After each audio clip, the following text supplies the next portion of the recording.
Excuse-moi, Jean-Mehdi. Pardon, Jean-Mehdi. Oh, t'as pas perdu de distance quand même.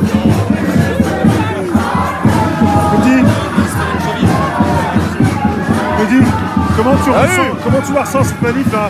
Ça démarre avec les CRS en face de vous. On fait un cortège de feu, on verra s'ils vont faire. Ouais, faudrait voir. Ah, comment je le sens cette manif? Cette manif déjà, c'est une de plus pour s'opposer contre le pass vaccinal, contre toutes ces règles absurdes qui nous oppressent tous depuis 2 ans. Et c'est un petit avant-goût de Bruxelles demain.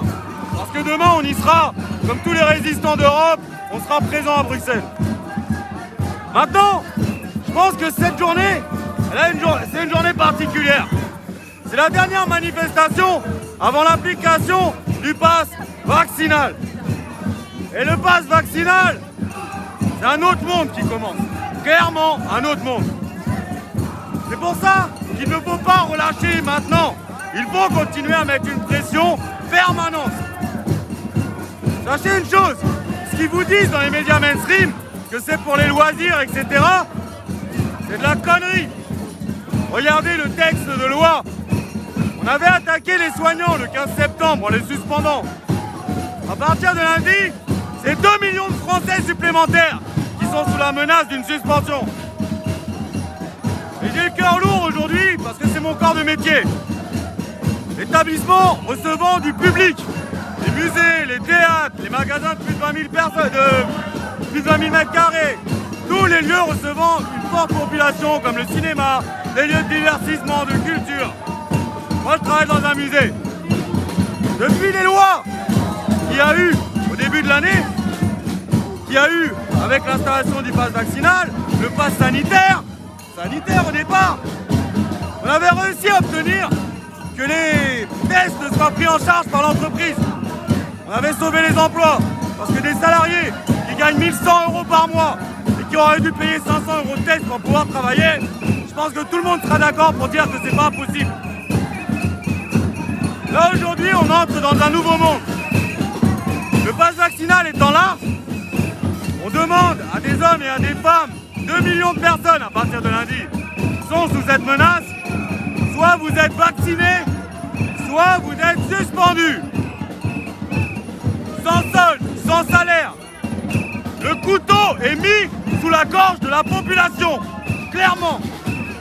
On est tous des travailleurs. On a des enfants. On a des familles. On doit payer nos charges, nos appartements. Si les gilets jaunes manifestent le samedi, c'est parce que la semaine, on travaille tous.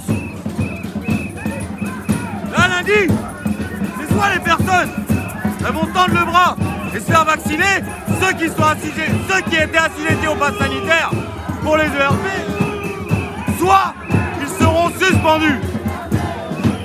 Le couteau est tellement fort sous la gorge des personnes. Le couteau est tellement fort sous la gorge de la population qu'on sait que 95% de la population va céder. Là, c'est plus une question de vouloir se battre. C'est leurs enfants qui sont en jeu. Nos amis de la Brave sont présents. Nos amis, cette brigade qui a été composée pour maltraiter les gilets jaunes, pour maltraiter les manifestations. Brigade de répression des actions violentes. Pour eux, arrêter une femme est une action violente. Ils ont le droit de matraquer. Comprenez la haine que les manifestants ont contre eux. C'est par rapport à tous les actes que cette branche de la police a fait. On n'a pas la haine contre la police en général. Mais eux, ils ont tellement fait de violence, tellement fait de matraquage, que c'est dur de ne pas avoir des rancœurs contre eux. Ça vient, on va se mettre derrière, parce que c'est important.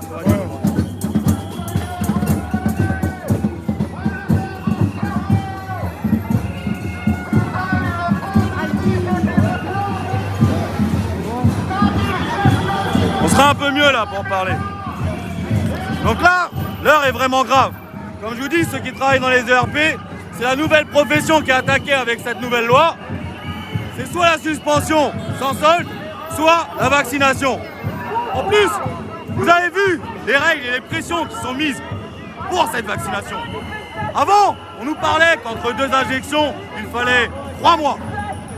Ensuite, on nous a dit 2 mois. On ne peut pas faire mieux, c'est 2 mois. Et là, quand on veut accentuer la pression sur les non-vaccinés, eh ben c'est soit on te suspend ton travail, soit tu te fais 2 piqûres en un mois. Comme vous avez entendu, dans la loi, les personnes qui utilisent un faux pass sanitaire ou un test sanitaire appartenant à quelqu'un d'autre, il parle de 6 mois de prison pour certains, 1 an de prison pour d'autres, 75 000 € d'amende, des peines ahurissantes. Quand on sait que les criminels n'ont même pas un dixième de la peine d'un non-vacciné, je pense que l'acharnement est prouvé maintenant. Macron a dit qu'il nous emmerde, et par ses lois, il nous enterre. Là, lundi, c'est les non-vaccinés dans les ERP qui vont être suspendus.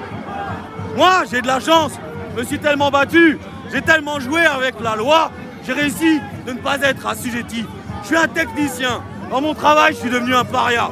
Soit je travaille plus tôt quand il n'y a pas de visiteurs, soit je travaille le soir, mais devant les visiteurs, à part quelque chose d'urgent qui met en jeu la vie de quelqu'un, je n'ai plus le droit de me rapprocher des autres personnes. Pourtant, je suis quelqu'un de sociable et je m'occupais de beaucoup de choses.